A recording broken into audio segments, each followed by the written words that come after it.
Valeu. Ele também falou do irmão, do certo irmão, por 81 anos.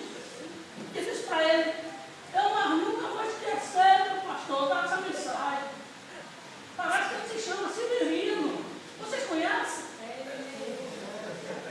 Ah, é o senhor, né? Está me dizendo que também é o senhor. Tudo bem, papai, senhor? Eu vou lá também.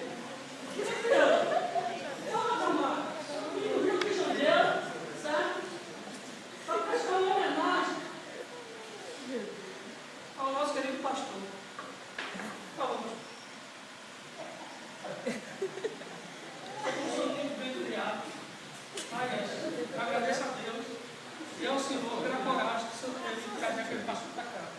Isso me animou muito e eu acredito que a igreja, depois desse congresso, vai ser útil. Deus te abençoe. Eu vou repetir as palavras que eu disse ao Senhor Afonso. O Senhor pastor Rochedo. Em nome de Jesus.